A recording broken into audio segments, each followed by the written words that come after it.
Brutality और राजनीतिक नागरिक अधिकारों के हनन की पराकाष्ठा हो गई। The government of Mamata ji surpassed all limits of brutality, repression and police torture while denying the legitimate right of the opposition to raise its voice. आपको मालूम है कि बंगाल बौद्धिक परंपरा, सांस्कृतिक परंपरा का एक बहुत बड़ा प्रदेश रहा है, आज नहीं सैकड़ों वर्षों से। लेकिन ममता जी की अगुवाई में ये कानून विहीन दिवालिया प्रदेश बन गया है। It has become a lawless and bankrupt state. And I say so with full sense of responsibility. और ममता जी के बारे में ये बात इसलिए और बहुत गंभीर है कि बंगाल के सरहद के बाहर वो लोकतंत्र को बचाने की बात करती है और बंगाल के अंदर लोकतांत्रिक अधिकारों के हनन में सारी सरहदें पार करती है उनकी सरकार। ममता जी, आपसे हमारा एक बहुत ही सीधा विनम्र सवाल है। अगर आपका प्रदेश भ्रष्टाचार की पराकाष्ठा पार कर रहा है, 60-70 करोड़ रुपए आपके पूर्व मंत्री, वरिष्ठ नेताओं के परिचितों के फ्लैट से निकल रहे हैं, वो गिरफ्तार हो रहे हैं, कोई जवाब नहीं मिलता। रोज ईडी की कार्रवाई पहले भी हो रही है, बाद में हो रही है और कोर्ट से आपके लोगों को रिलीफ नहीं मिलता क्योंकि सबूत काफी है। और आपने मां माटी मानुष की बात रूटेड। ममता जी, तृणमूल का नाम बदल दीजिए, अब रूट से काफी कटिंग हो गई है। जो व्यक्ति रूट से जुड़ा होता है तो इस तरह से अत्याचार नहीं करता। मित्रों, हमारे लगभग 1000 कार्यकर्ता घायल हैं, 400 कार्यकर्ता हमारे हॉस्पिटलाइज हुए, जहां इनिशियल ट्रीटमेंट का उनको छोड़ा गया। हमारे 30 कार्यकर्ता अभी भी हॉस्पिटल में हैं, इनको गंभीर चोट लगी। और बाकी हावड़ा स्टेशन पर सुकांता मजुमदार, संतरागाछी में शुभेंदु अधिकारी, स्कॉट से दिलीप घोष से चौड़े जाना था, लेकिन पुलिस ने तीनों को रोका।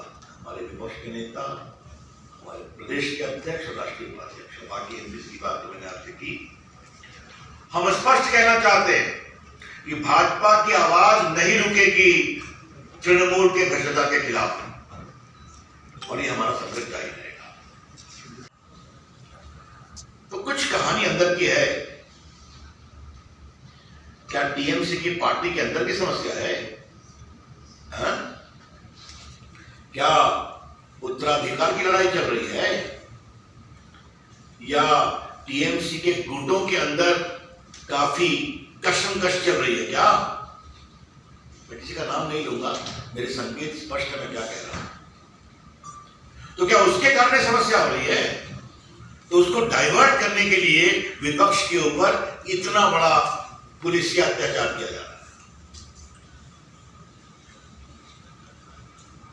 मैं बहुत विनम्रता से कहना चाहता हूं ममता जी को कि आपकी पार्टी और आपकी सरकार जितना भाजपा के नेताओं, भाजपा के काडर पर अत्याचार करेगी, भाजपा उतनी आगे बढ़ेगी। क्यों नहीं होना चाहिए? आएंगे तो आप पिटाई कराएंगे, आप रास्ते बंद करा देंगे। हमारी महिला नेत्रियों को जिस तरह से कल पुलिस ने पीटा है वो सबके सामने है। हमारे विपक्ष नेता को अंदर कुछ नहीं दिया गया, हमारे एमपीज को, हमारे राष्ट्रीय उपाध्यक्ष दिलीप बाबू को, पूर्व अध्यक्ष राहुल सिन्हा को, एमपी लॉकेट चटर्जी को, उनके साथ क्या किया गया है सब टीवी पर आया है, मुझे उसको रिव्यू करने की जरूरत नहीं है। आदरणीय ममता जी, मैं आपको आज एक विनम्रता से बात बताना चाहता हूं। बात थोड़ी कड़वी है लेकिन आपको बताना जरूरी है।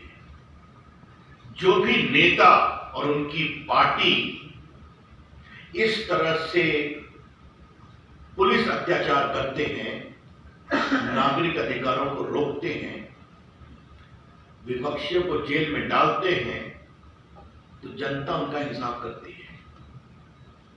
और आपकी पूर्व पार्टी की नेत्री इंदिरा गांधी का इमरजेंसी के बाद क्या हाल हुआ आप जानती हैं, आपने वो दिन देखा है। और ममता जी, मुझे तो आपसे एक और बात कहनी है। आपने तो सीपीएम की सरकार में उसको खुद भोगा है ना, उनकी सरकार ने आपके ऊपर लाठी चलाई थी। आज भी आप अपने 7 अमर शहीद कार्यकर्ताओं की याद में कार्यक्रम करती है ना, सब भूल गई आप भी सीपीएम की सरकार से भी अधिक तेज चल पड़ी है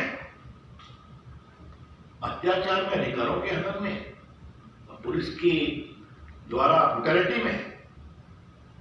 ये बहुत ही हर्षना योग्य है।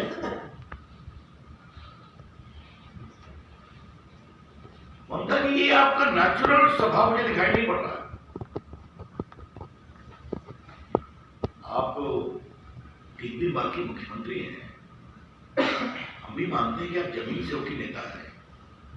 आजकल आपको क्या हो गया है Mamata ji? All your reactions in the state of West Bengal is totally contrary to your own political evolution.